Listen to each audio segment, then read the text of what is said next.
So this is a talk about grains and gluten in regards to sports. So my name is Dominic Sessa. I'm from Columbia, Baltimore, Maryland. I've worked with athletes my whole life, helping guide them on how they can get the most from their performance. And a part of that is what they can add in and also what they can subtract to enhance their performance and where they are. So today we're going to be talking about gluten and grains. Grains and gluten being specifically a nutritional support for the athlete, what they're fueling their body with, just as you would fuel a car. Being one of the most important topics that you can do, because it's when you're playing in an event, it's about your sustained energy and balance throughout that to make cognitive decisions that are to your benefit, to your team's benefit. So I've been gluten-free for about 6 years. And gluten is a protein molecule inside of wheat that a lot of people have found that they have sensitivity to, and it disrupts their brain-gut barrier. Essentially, that means that it fogs the system. So mental fatigue, fog, lethargy, tiredness, it kind of breaks that up. So a person can't make sharp decisions quickly, alert, and with mental agility. So when you are allergic to or have a sensitivity to gluten, you're exhausted, run down, and tired for the most part. How do you make that diagnosis that you are allergic to? Yeah, right. So I don't have an allergy per se, like a peanut allergy. So I don't need an EpiPen, so if I'm there, someone needs to shoot me. But I have a sensitivity. In Australia, an extremely conscious, gluten, grain-conscious country, actually they've done research to find that 50% of the world has genetic markers that they can develop gluten sensitivity. The whole world, given the right context and the right environment. So if the support structures are there for your system to be allergic to it or sensitive to it, you will. 1 out of 2 people. So for myself, I realized how tired that I was, but more or less I realized how many injuries that I've had. I've had over 9 major surgeries. And I had chronic left knee pain, which was about 6 years ago. And I heard that if I took gluten out of my diet, that the pain in my knee would go away. Well, at that time it was so chronic because I had 3 knee surgeries and surgeries on both of my hips that I would really try anything. I would try anything because I wanted to get off of whatever medication or anti-inflammatories that I was also taking at the time. So I took this challenge of restricting or eliminating gluten completely for 60 days. When I eliminated it completely for 60 days, my knee pain went away. So then I added it back in. When I added gluten back in, as soon as it was within 3 days of adding it back in, then my knee pain came back. So then I did it again. 60 days no gluten, and then I added it back in, and then my knee pain. So my diagnosis was kind of a self-trial experiment based on what I've learned from other people. Now I've spent over $4,000 learning all these cool tests, lab tests, blood tests, urine, stool, saliva. And I've worked with a lot of people on nutritional coaching to figure out if they are gluten sensitive, and that costs a lot of money. This is the cheapest, most informative route that is possible, and I also find it to be the most accurate. There's a variety of tests. One of the most significant ones that can tell you is a blood test, but still those are variable in accuracy because it depends on biochemical environment at the time, what you're eating, where you're living. Like I said, 50% of the world's population has the genetic DNA markers to become sensitive. Have you had any kind of entanglement, or have you thought about gluten for yourself? Oh, well, I've had a lot of surgery. I'm fairly athletic. Right. My kids are coming home saying everybody should be gluten-free now. But Wow. I think it's part of our genetics to eat wheat. And that was how the human race became superior. Wheat, right. Well, actually, I don't know. Oh, okay, right. You know what I'm saying? I mean, Yeah. genetically, we're made to eat wheat, but you're hearing more and more that people are doing better on gluten-free, but not everybody needs to be on a gluten-free diet. Absolutely. There's a great documentary or actual talk on TED Talk. And I'll give you my email address after we're finished, and I can send it to you about the woman who talks about how bread is the most integral part of our evolution. I think I've seen that. Okay, so it was absolutely amazing. And now you kind of have this trend of, should I be gluten-free, should I not be gluten-free, and what does this all actually mean?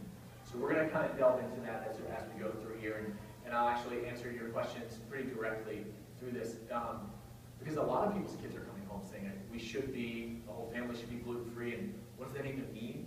And all the products that are gluten-free are some of the most expensive products in the whole store. That's ridiculous. So it's just really not fair to us as the consumer. So hopefully this will give you some grassroots information on what you can do so you feel more informed after you leave here, whether or not you need to, and then how to do that on a lifestyle budget, and you kind of put all those factors together. Does anybody else have an experience with going gluten-free or talking with anyone? Yeah.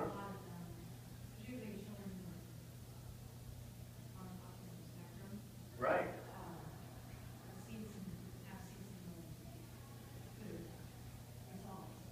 That's amazing. Yeah. Autism has been linked to gluten significantly. The National Institute of Health almost comes out with weekly research letting you know kind of what's happening in the forefront of that, and directly to autism, which, if you think about that as someone who has hyperactivity, calming them down, if we're an ADD society, there might be some crossover, and everybody has to kind of find that for themselves. But thank you for kind of sharing your experience. So I'm not going to quote any of that research by memory or how all of that really links together, because there are so many randomized controlled trials out there that I can't recall all of them, and I'm not going to pretend to everyone here. So, but what we will do is I'll talk about my experience and my experience working with pro athletes, mom and dads, kids, people as young as 18 months old, people over the age of 85. So it's a wide range that I've kind of used this. It's almost technology, your nutrition, nutritional support, and how that works with different individuals. So it's a big topic. Gluten-free is everywhere. There's gluten-free magazines, there's gluten-free dating websites, there's gluten-free, you name it. It's out of control, and I'm annoyed by it. I'm annoyed by it because I've been living this way for 6 years. My body has a sensitivity to it where I have more aches and pains. I don't eat gluten because I don't like to feel pain. I'm not gluten-free. I actually just eat what makes me feel really, really good. And then I can sit up here and tell you that I'm gluten-free. Just like I can tell you I'm not an alcoholic, right? So I'm eating these ways, gluten-free that is, but then you have all these people who come into restaurants and they go, what are your gluten-free options? And that's the only thing that I can eat. And really what they're saying is they want a salad. It's pasta, breads, cakes. Gluten-free is not this category of food that grows out of the ground or off of a tree, or it's been throughout our evolution. We are much smarter than that. Nature's much smarter than that. So there are plenty of options out there, but you have people who are kind of like martyrs, and they're avoiding their gluten. Oh my God, I can't eat it. Do they have a gluten-free menu? P.F. Chang's has its own gluten-free menu, and there's lots of restaurants that are coming out, and Chipotle, and corn tortillas. They're really making a great market for themselves, and they're integrating themselves right into society, and people are labeling. And when someone labels themselves as anything, they automatically push a lot of options back, and a lot of creative options. So what does that mean? We'll kind of speak about this as the presentation unfolds, but the main thing is, I'm annoyed by it. We're going to hear it. We're going to hear about it more and more. This topic is hot right now, and it's just gaining more momentum. And I can tell you this as a person who's been doing this for a while, that when Starbucks starts to sell gluten-free products, they are out there to make money. They're only going to sell the supply of what's demanded. So if Starbucks is doing it quickly in, quickly out, this is really, I wouldn't be surprised if McDonald's, you're going to start hearing about it more and more. So we're going to dispel some of those myths, talk about some of those frustrations, and talk about what you need to know to be more informed as you leave. You should be skeptical. You should be very skeptical of what is labeled as gluten-free.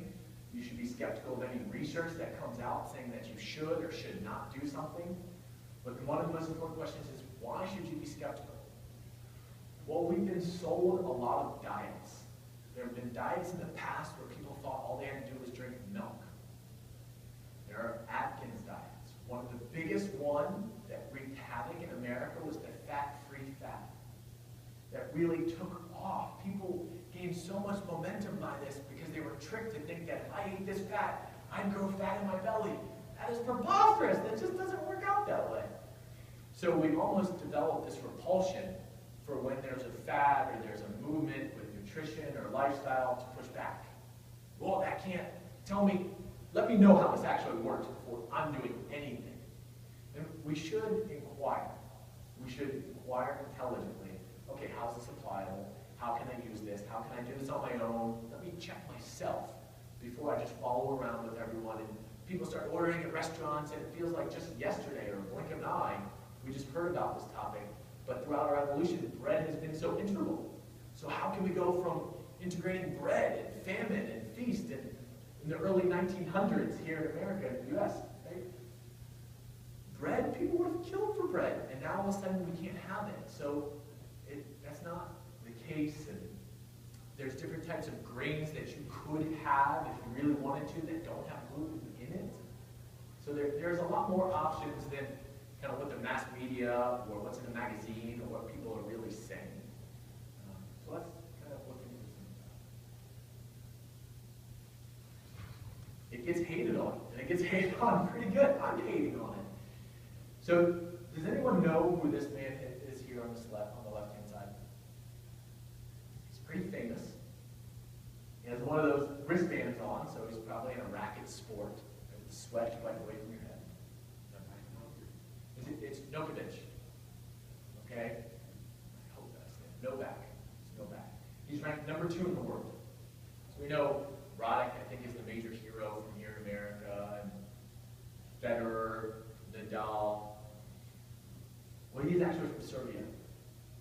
And there have been a lot of people that I've known throughout the tennis industry and tennis associations that really didn't like this guy because he would throw fits and throw his racket down and throw temper tantrums right there on the court and really kind of rub people the wrong way for kind of being this kind of out of control person with this sport that's supposed to be so congenial. You shake someone's hand when you're finished. And anyway, he went from something like 117 to number 2 in the world. He regularly beats Nadal. He regularly beats Federer. Now, I know Federer from all his commercials on TV. That guy's everywhere. So I don't really watch tennis, but I heard about this story on Yahoo maybe 2 or 3 years ago. This is the number 2 ranked tennis player in the whole world. He can play for 6 to 8 hours in one match. Back-to-back matches, days in a row, tournaments, weekend and weekend and weekend after weekend. I think right now, January 13th, they're in the Australian Open. Speak about Australia, a very gluten-free conscious country. But he testifies and says that the reason that he's number 2 in the world, the number 1 reason that someone, so for our sports, to break it down, high school athletes, less than 1% of the population makes it into college, Division I. Less than 1% of Division I single A make it to a professional level, and less than 1% of that makes it to any level for us to register. Now this is not only in the US, but this is the whole world. And this is a person who in the whole world is ranked number 2. And he says that the only reason he's number 2 is because he took gluten out. That's the only reason that he made it to number 2 and has sustained it now for at least over the past year. I think it's the past 18 months. He sustained being number 2 in the world, beating Nadal, beating Federer, very popular names. Nadal being one of the youngest guns to come out with clay courts, and Federer owning the grass court. And this person testifies and says that gluten made him number 2 and put him right in between that mix. The problem, as we were just talking about, is when people hear about gluten, they make gluten-free water. There's no such thing. There's no such thing as gluten-free water. It's in wheat. But because they put on a label and people see it and they go, well, I'm gluten-free, and they go right for it. It almost lights up for them. It's very damaging, and I can understand why people hate to hear about gluten. But you you have one person